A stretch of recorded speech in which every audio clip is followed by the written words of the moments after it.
Just when you thought she might, for a single second, take a break from milking every last PR opportunity, she decides to drop an utterly tone-deaf Veterans Day reel on Instagram. And the timing? Perfection.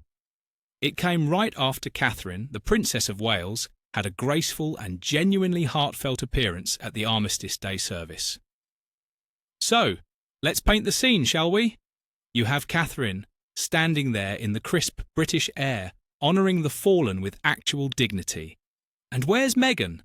Oh, she's across the ocean, on her phone, scrolling through ancient clips of her husband sprinting towards a helicopter during his Afghanistan tour, thinking, yes, this one just screams authenticity.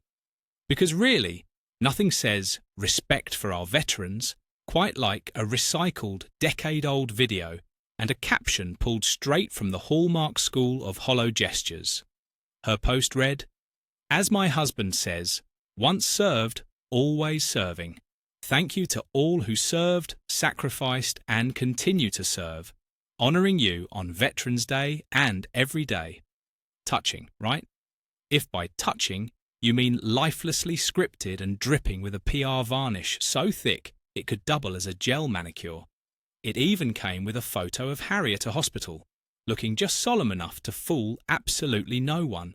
Now timing is everything, isn't it? Meghan's little tribute conveniently dropped just days after she was caught not wearing a poppy during Remembrance Weekend. The excuse? Apparently, poppies aren't widely available in America. Sure, Meg, and I suppose humility isn't widely available in Montecito either. She was far too busy living it up at Kris Jenner's 70th birthday bash and sipping champagne under the chandeliers at Jeff Bezos's $165 million mansion. The only thing more lavish than the party was the sheer irony of it all. Because here's the kicker. Catherine spent November 11th honouring real heroes.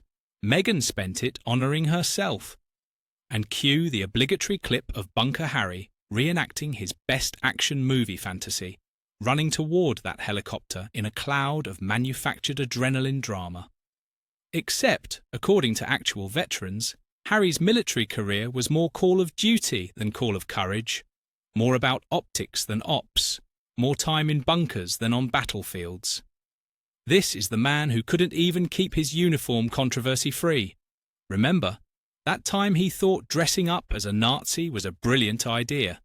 Apparently, nobody told him that was in poor taste. Shocking.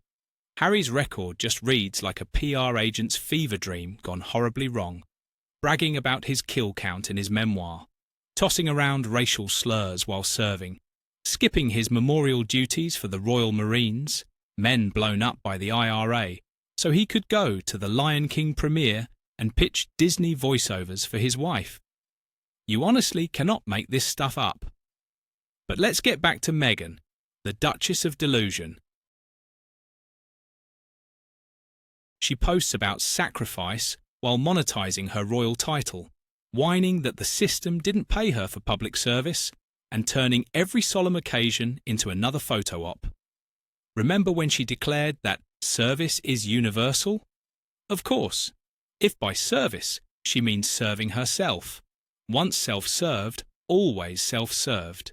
It wasn't just the words that made everyone cringe, it was the timing. Her PR radar seems to work on a 24-hour delay, only pinging when Catherine starts shining too brightly. The Princess of Wales attends an Armistice service, kneels down to speak with a 100-year-old veteran, listens with genuine empathy, and the world melts. Meghan's reaction? Quick, find that helicopter clip of Harry looking relevant. Under a grey British sky, the Princess of Wales stood in black, laying a wreath and comforting veterans who actually fought for their country. Meghan, meanwhile, was under the California sun, wrapped in luxury, posting borrowed valour from a husband who turned his trauma into tabloid fodder. The difference is simple. One woman represents service, the other represents spin. And the royal contrast doesn't stop there. While Catherine was crouching to meet a D-Day veteran at eye level, connecting with him hand in hand, Meghan was crouching for camera angles. Catherine asked a centenarian for marathon tips. Meghan asked her marketing team for new PR angles. Catherine walked through memorial grounds. Meghan walked through Jeff Bezos's mansion. Worlds Apart doesn't even begin to cover it. And yet, Meghan still can't resist the urge to compete with the real royals. She simply cannot let Catherine own a headline without tossing out some hastily crafted social media stunt. It's like watching someone crash their own pity party every time they see their rival trending. There's no humility, no authenticity, just endless desperation wrapped in hashtags about gratitude. Even her choice of words feels hollow. As my husband says, as if she can't even say his name, only reference him like he's a brand ambassador quoting a catchphrase. Every line sounds like it was test marketed in a focus group of yoga moms in Malibu. Meanwhile, veterans everywhere were rolling their eyes so hard they nearly sprained something. And speaking of Harry, the man once dubbed the Spare now looks more like the spare tyre of royal relevance, occasionally dragged out when Meghan needs a little traction. He's gone from Captain General of the Royal Marines to Captain General of self-promotion. Every time Meghan needs to appear noble, she trots him out like a PR mascot in fatigues. Their entire brand is built on contradiction. Privacy through podcasts, service through selfies, dignity through documentaries. They fled royal duty because it was too restrictive, only to recreate it on Instagram with worse lighting. If Catherine represents service above self, Meghan represents self above everything. And this Veterans Day stunt was just another glaring reminder. That clip wasn't about honouring soldiers. It was about reminding the world that Meghan still has access to old royal footage and can type the word serve without a hint of irony. But for the people who actually served, who actually sacrificed, her post was tone-deaf at best and deeply insulting at worst. Because Veterans Day, like Armistice Day, isn't about photo ops. It's about reflection, loss, and gratitude. It's about the quiet dignity of people like the veterans Catherine met, not the performative empathy of a duchess whose biggest battle is just staying relevant. The ultimate irony?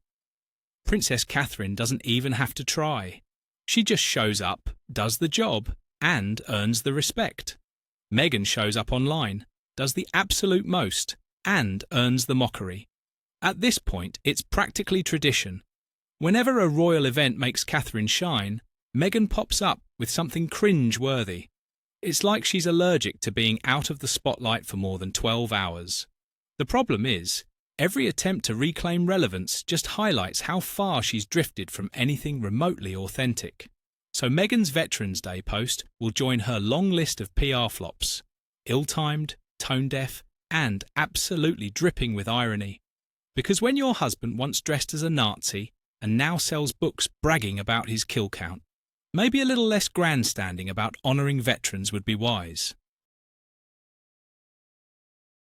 Meanwhile, Princess Catherine will keep doing what she does best, leading with grace, showing up without fanfare, and making a difference without needing to scream about it. And Meghan?